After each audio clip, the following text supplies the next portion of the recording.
Hello everyone. आज जो हमारी एस्टेट 2022 का पेपर जो सीरीज चल रही है पीआरटी की प्रीवियस ईयर की, उसका जो 30 मार्क्स में मैथ आता है उसके हम क्वेश्चन डिस्कस करेंगे। तो फर्स्ट क्वेश्चन इसमें क्या कह रहा है, 27 raise to power x minus 2/3 equal to 81 है, तो वैल्यू बतानी है 2 की पावर 3x प्लस 1 की। तो इसको हम सॉल्व करते हैं, ये भी 3 की पावर होता है, ये भी 3 की पावर है। तो हम करते हैं 27 को मैं 3 की 3 लिख सकता हूँ और इसकी पावर x माइनस 2/3 हमें दे रखी है, और 81 जो है वो 3 की पावर 4 होती है। जब भी पावर ब्रैकेट में होती हैं तो ये मल्टीप्लाई हो जाती हैं, तो 3 की पावर 3 इंटू एक्स माइनस 3 की इसके साथ मल्टीप्लाई करूँगा तो ये 3 से कैंसिल, तो -2 इक्वल टू 3 की पावर 4। बेस सेम है इक्वल टू में, तो पावर भी आपस में इक्वल टू हो जाती हैं।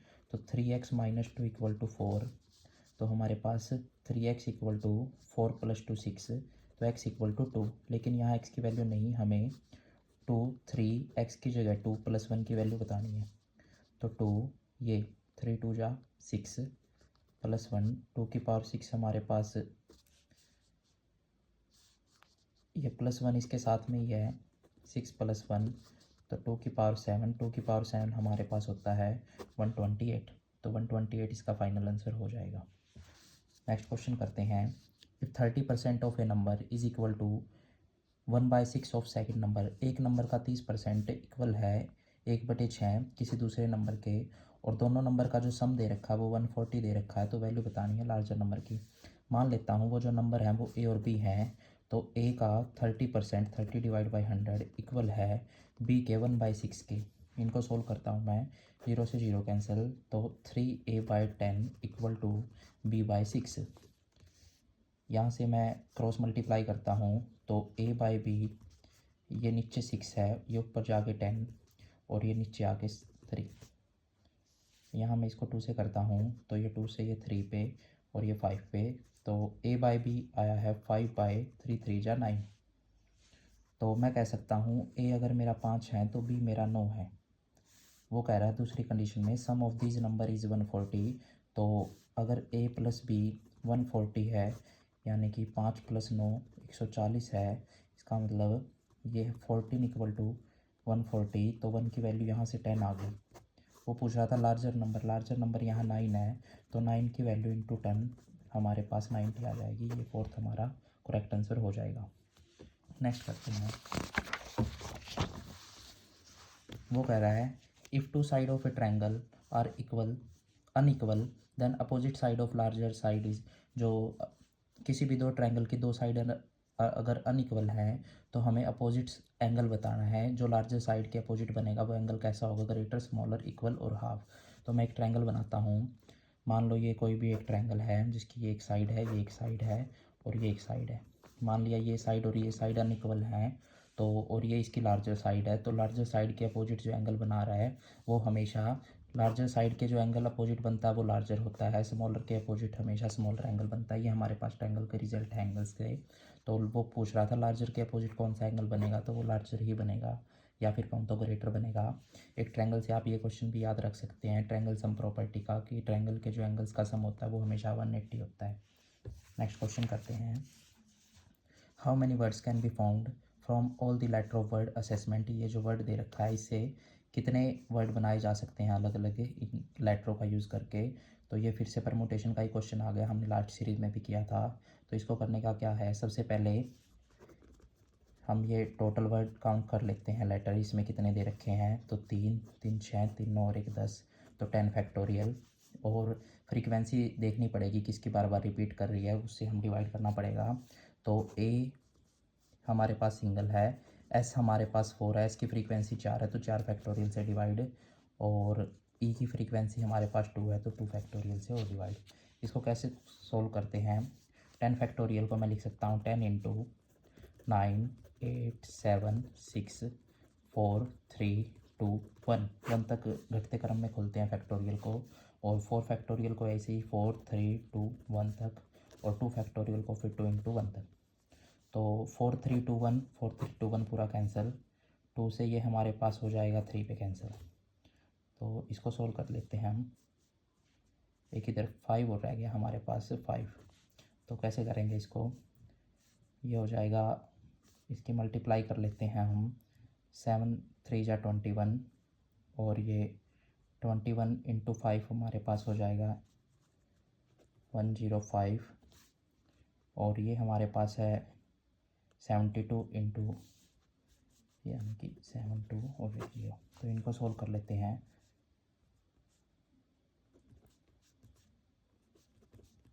ये 5 3 और 3 और 7, 0 6 5 7 और एक 0 ये 10 के नाम की। तो ये तो 75600 इसका हमारे पास करेक्ट आंसर हो जाएगा।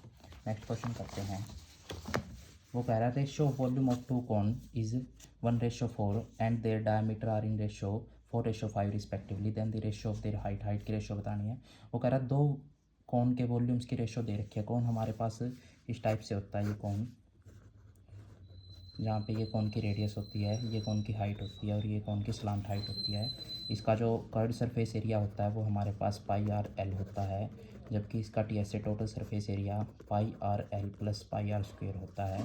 और जबकि इसके वॉल्यूम की बात करूँ तो 1/3 πr² h होता है। तो यहाँ वॉल्यूम का जिक्र है तो वॉल्यूम होनी चाहिए। वो कह रहा है ratio volume of two cone, दो कॉन के जो वॉल्यूम की रेशियो है V1/V2 वो दे रखी है 1:4। जो उनके डायमीटर की रेशियो है वो 4:5 दे रखी है। डायमीटर की है, हमें तो रेडियस की चाहिए क्योंकि वॉल्यूम में हमेशा रेडियस यूज़ होती है। लेकिन एक बात हमें ध्यान रखनी है, जब भी रेशियो की बात करें तो डायमीटर और रेडियस की रेशियो सेम हो जाती है। कैसे, जो डायमीटर है वो रेडियस का डबल होता है, या फिर कहूँ तो मैं रेडियस डायमीटर की हाफ होती है तो 4/2 करूँगा और यहाँ 5/2 करूँगा तो ये 2 से 2 कैंसिल हो जाएगा, तो इनकी भी रेशियो 4 और 5 ही आ जाएगी। तो मैं कर देता हूँ सारी वैल्यू पुट। V1 हमारे पास 1/3 पाई, R1 की जो वैल्यू है वो 4 है तो 4 का स्क्वायर, और जो h की वैल्यू है हाइट की वैल्यू हमें फाइंड आउट करनी है, उसको h1 पुट कर देते हैं नीचे, फिर 1/3 पाई, और जो सेकंड की रेडियस है वो 5 और इसकी h2 और 1/4। 1/3 पाई से 1/3 पाई कैंसिल, ये हो जाएगा 16, ये हो जाएगा 25, ये h1, ये h2 और ये 1:4। H1 H2 को मैं एक तरफ ही रखता हूँ, 1/4 ये उधर जाके मल्टीप्लाई में और ये नीचे आके डिवाइड में। तो ऊपर तो 25 और नीचे 64, तो हमारे पास 25:64 आ गई H1 H2 की वैल्यू। नेक्स्ट क्वेश्चन करते हैं। वो कह रहा है √7 + क्यूब√x = 4, फाइंड x की वैल्यू बतानी है। तो इसको कैसे सोल्व करेंगे, रूट का मतलब होता है पावर 1/2, तो मैं दोनों तरफ स्क्वेयरिंग कर देता हूँ ताकि ये रूट कैंसिल हो जाए। तो x प्लस ये क्यूब रूट है, ये रूट है, मैंने दोनों तरफ स्क्वेयरिंग की तो इससे हमारा ये रूट कैंसिल हो जाएगा। तो 7 + क्यूब√x3 और ये 16, ये इधर प्लस में उस तरफ जाके माइनस में, तो क्यूब√x3 ये हमारे पास आ गया 16 - 7 दैट इज़ इक्वल टू 9। ये क्यूब रूट का मतलब होता है पावर 1/3, तो मैं दोनों तरफ क्यूब कर देता हूँ ताकि ये रूट भी कैंसिल हो जाए, क्यूब रूट भी। तो मैंने पावर दोनों तरफ 3 कर दी, क्यूब ले लिया, तो इससे ही 3 कैंसिल, और 9 की पावर 3 होती है 7 to 9, तो इसका 7 to 9 हमारे पास आंसर हो जाएगा। नेक्स्ट क्वेश्चन करते हैं। अब ये जो क्वेश्चन है ये एस्टेट के आंसर की में भी इसमें स्टार लग के आया था। क्यों आया था वो, क्योंकि हिंदी में इसकी स्टेटमेंट कुछ और कह रही है, इंग्लिश में इसकी स्टेटमेंट कुछ और कह रही है। हम दोनों तरीक़ों से एक बार इसको सोल्व करते हैं। वो कह रहा है किसी भिन्न के अंश और हर में वृद्धि करने पर अंश 450% तथा हर 400% हो जाते हैं। ये तो कह रहा है मान लो कोई हमारे पास न्यूमरेटर और डिनोमिनेटर है, फ्रैक्शन में वैल्यू है x और y है, और जो ये हो जाता है 450 हो जाता है, तो ये 450% हो जाता है, परसेंटेज के नाम का 100, और ये 400 हो जाता है, तो वो दोनों मैंने कैंसिल आउट कर दिए, ऊपर भी नीचे भी परसेंटेज से परसेंटेज कैंसिल हो जाएगी।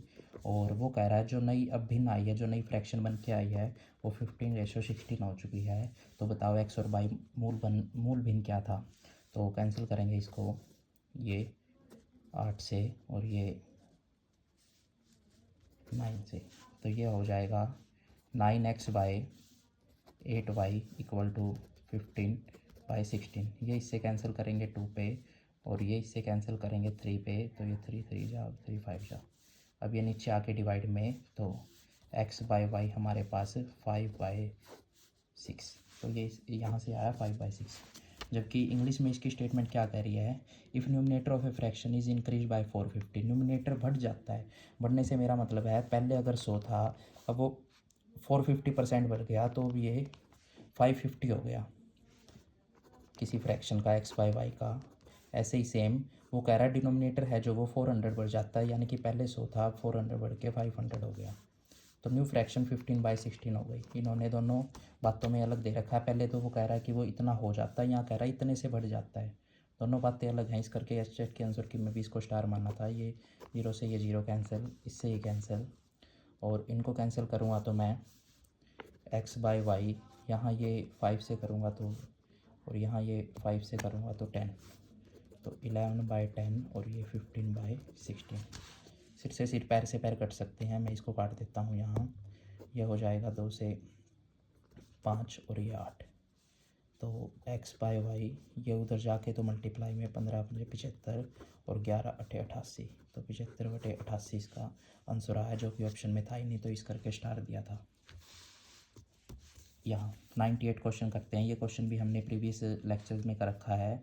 ए बैग कंटेन 1 रुपीज़ 50 पैसे एंड 20 पैसे कॉइन। किसी भी बैग में 1 रुपीज़ के, 50 पैसे के और 20 पैसे के कॉइन है हमारे पास, और किस रेशो में है, ये नंबर्स हैं उनके, ये 7, 8 और 12 की रेशो में है। वो कह रहा है टोटल अमाउंट अगर बैग में 560 है, तो बताने हैं कि 50 पैसे के कितने कॉइन हैं। तो मैं मान लेता हूँ ये रेशो, मैं तो इनके साथ इनके एक्स मान लेता हूँ। अब देखते हैं कि टोटल जो अमाउंट है हमारी कितनी बनी है। 7x और 1 रुपीज़ के हैं, तो 7x हो गया। ये 8 है और ये 0.50 रुपीज़ में कन्वर्ट करूँ तो 8×5 = 40, तो ये 4 बन जाएंगे, और 12 तो ये 0.25, और 12 की 25 से मल्टीप्लाई करूँगा तो ये 300, और पॉइंट के बाद की ये, तो ये 3x बन जाएगा। और ये जो अमाउंट है इनको सम करने के बाद हमारे पास आया है 560। तो 7 और 4 11 और 3 14x = ये, तो x की वैल्यू आई है 560 डिवाइड बाई 14। तो ये हमारे पास 40 आ गया, x की वैल्यू 40। अब वो कह रहा है 50 पैसे के बताओ, तो 50 पैसे के कितने कॉइन है, नंबर ऑफ़ कॉइन 12x हैं। x की वैल्यू मैं 40 पुट कर देता हूँ, तो ये हो जाएगा 480। ये हमारे पास करेक्ट आंसर हो जाएगा। नेक्स्ट क्वेश्चन करते हैं। नेक्स्ट क्वेश्चन पेडागोजी से है, मैथ्स की जो पेडागोजी है। Which of the following statement is correct about types of test. वो कह रहा है इनमें से टेस्ट के टाइप के लिए कौन सी स्टेटमेंट करेक्ट है। तो फर्स्ट कह रहा है ऐसे type question are based on whole curriculum. ये बिल्कुल गलत बात है। जो हमारे ऐसे टाइप क्वेश्चन है वो होल करिकुलम पे नहीं बल्कि सब्जेक्टिव होते हैं। वो objective type test are indefinite and unlimited. ये भी गलत बात है। ऑब्जेक्टिव टाइप कभी भी अनलिमिटेड नहीं होते। ये भी गलत, ये भी गलत। Next, objective type test are more reliable and valid. वो कह रहा है ऑब्जेक्टिव टाइप टेस्ट ज़्यादा रिलायबल और वैलिड होते हैं। ये बात काफ़ी सही है उनकी। और नेक्स्ट कह रहा है ऐसे type question can not assess through expression. ये भी गलत बात है, कैन नॉट नहीं। तो ये हमारे पास इनमें से फाइनल आंसर हो जाएगा। नेक्स्ट करते हैं 100। ए बैग कंटेन 4 ब्लू। वो कह रहा कोई बैग है जिसके अंदर 4 तो ब्लू बॉल हैं और इसी के अंदर 3 ब्लैक बॉल हैं। मान लो ये बैग ऐसे है पूरा, तो 3 इसके अंदर ब्लैक हैं और इसी के अंदर 5 येलो बॉल हैं। At random 2 ball are drawn from the bag. 2 ball इस बैग में से निकाल दी, जो बड़े बैग में से 2 बाल निकाल दी। तो दी प्रोबेबिलिटी दैट बोथ ड्रान बाल आर सेम कलर। तो ये प्रोबेबिलिटी बतानी है कि जो दोनों बाल निकले वो सेम कलर की हमारे पास निकलनी चाहिए, ये हमें बताना है। तो अगर एक बाल निकालनी पड़ती तो ये क्वेश्चन काफ़ी आसान हो जाता, लेकिन इस बार उन्होंने 2 बॉल पूछे हैं, 2 बाल पूछे हैं। तो इसके लिए हम क्या करेंगे, कॉम्बिनेशन का यूज़ करेंगे। कॉम्बिनेशन यहाँ पहले हमें सिलेक्ट करना पड़ेगा कि वो कौन से बैग से 2 बाल आई हैं सेम कलर की।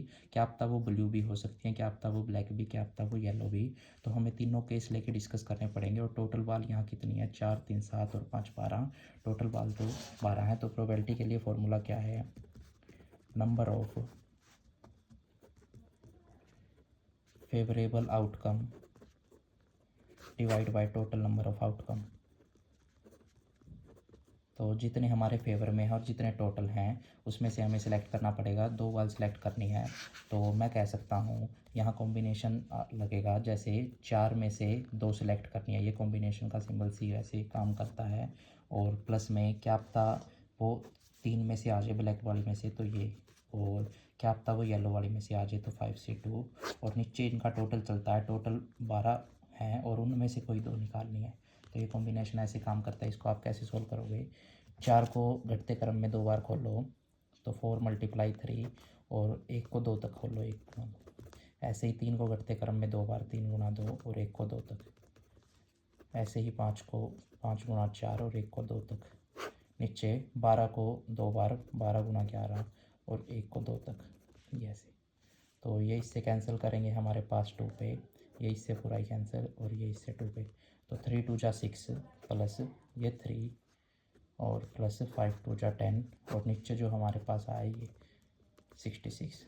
तो इनको ऐड ऑन करेंगे तो ये 19/66 हमारे पास करेक्ट आंसर हो जाएगा। प्रोबेबिलिटी का क्वेश्चन था, जब 2 बाल निकालनी थी, 1 बाल के लिए काफ़ी इजी हो जाता, लेकिन 2 बाल के लिए पूछा था तो ये ऐसे ही करना पड़ेगा। क्वेश्चन वो कह रहा है the time taken by minute hand of a watch to describe an angle of 3π/2 radian. तो रेडियन में बात की है, रेडियन का सिंबल ये होता है हमारे पास ये। तो मैं कह सकता हूँ, अगर मैं पाई की जगह 180 रख देता हूँ तो 3 × 180 / 2, तो ये हमारे पास 270 आ जाएगा। अब हमें पता है, मान लो हमारे पास कोई वॉच है और इसकी अगर मिनट हैंड की बात करें तो अगर यहाँ और यहाँ 3, यहाँ 6, यहाँ 9, यहाँ 12, तो ये ऐसे 15 मिनट में हमारे पास 90 डिग्री का एंगल बना रही है। तो और अगर 15 कर दूँ मैं तो ये 90 डिग्री का और हो जाएगा, और अगर 15 कर दूँ तो ये 90 का और हो जाएगा। अब ये पूरा 270 हो गया, तो 15 15 15 यानी कि 45 मिनट लगी हैं। अगर ऐसे नहीं समझ आ रहा तो आप लोग ऐसे भी कर सकते हो, जो 360 का एंगल बनता है वो 60 मिनट में बनता है। तो 1 डिग्री बनेगा 60/360, और जो 270 डिग्री बनेगा वो 60/360 × 270। तो ये 9 × 27, 9 × 4 = 36, और 4 से 15 से 15 × 3 = 45। अब भी इतना ही आ रहा है, ये थोड़ा सा लॉन्ग मेथड हो जाएगा, लेकिन ये भी प्रॉपर है, और ऐसे डायरेक्ट भी कर सकते हो इसको calculate. Next question, a student will use his and her mathematical operation knowledge to calculate the total amount to be paid to a vegetable seller, which of the following teaching objective is used in this situation. वो कह रहा है एक student है, उसने अपने mathematical operation का use किया है, तो क्या करने में, कैलकुलेट करने में कि कितनी टोटल अमाउंट हो गई है जो उसको वेजिटेबल, जो सब्जी विक्रेता है उसको देनी है। तो उसने कुल मिला के अपनी जो नॉलेज है मैथमेटिकल ऑपरेशन की, प्लस माइनस है उसकी, तो उसको यूज़ किया है। यूज़ का जब भी आ जाए हमारे पास तो इस हमेशा वो एप्लीकेशन में जाता है, क्योंकि एप्लीकेशन से ही हम चीज़ों को यूज़ करते हैं, तो यूज़ हमेशा एप्लीकेशन से रिलेट करता है। तो ये पेडागोजी का क्वेश्चन आप ऐसे कर सकते हो। नेक्स्ट क्वेश्चन, वो कह रहा है which of the following does not depict the knowledge of mathematics. वो कह रहा है इनमें से क्या मैथमेटिक्स की नॉलेज को हमें नहीं दर्शाता है, इसके बारे में बात करनी है। तो मैथमेटिक्स एग्जैक्टनेस तो बिल्कुल है, बिल्कुल सटीक वैल्यू हमें देता है। एम्बिगियस नहीं, ये बात बिल्कुल गलत है कि अस्पष्टता नहीं है, मैथमेटिक्स में बिल्कुल स्पष्टता है, तो ये हमारे पास नोट हो जाएगा। सिस्टमैटिक तो बिल्कुल है, लॉजिकल भी है, बल्कि मैथमेटिक्स का नेचर तो हिरार्कल भी है। हिरार्कल का मतलब है क्रमबद्ध है, लॉजिकल है, एक दूसरे पे डिपेंडेंट है। तो ये हो जाएंगे, ये सारे मैथमेटिक्स के नेचर में आते हैं, जब भी एम्बिग्यूअस नहीं आता। तो यही हमारा करेक्ट हो जाएगा नोट के लिए। Next question, factor of the following expression will, इसके फैक्टर हमसे पूछ रहा है। अगर ये इक्वेशन हम ध्यान से देखें, ये जो पॉलिनोमियल है, फैक्टराइजेशन का ये क्वेश्चन है, ये यहाँ जो हमें इसको अगर हम खोलेंगे तो एक फार्मूला बन रहा है, डायरेक्ट आइडेंटिटी बन रही है, a² और ये b² प्लस -2a और b। तो ये इससे बना है, और ये किसका बनता है, a - b के होल स्क्वायर का, और साथ में 16 तो पढ़ा ही है। 16 को मैं 4 का स्क्वायर लिख सकता हूँ। तो अभी आइडेंटिटी यूज़ होगी a² - b², a² - b², ये होती है a - b और a + b के इक्वल। पहले लगी है हमारे पास, यहाँ कौन सी लगी है, a - b का whole square, a² b² - 2ab, ये वाली लगी है। अब हमारे पास a² - b², ये वाली लगेगी। तो a² - b², मैं इस पूरी को पढ़ रहा हूँ, तो a - b इनटू में ए प्लस बी, ए मैं इस पूरे को पढ़ रहा हूँ, प्लस बी। तो ये वाला जो ऑप्शन है माइनस वाला, ये करेक्ट हो जाएगा। एक्स माइनस 3y प्लस 4 पहले इसको लिखा हुआ है, और एक्स माइनस 3y माइनस 4 फिर इसको इनटू में, कुछ फ़र्क नहीं पड़ता, हम किसी को भी लिखें तो ये हमारे पास करेक्ट हो जाएगा। तो ये क्वेश्चन आप कर लीजिएगा, ये काफ़ी इंपॉर्टेंट रहेंगे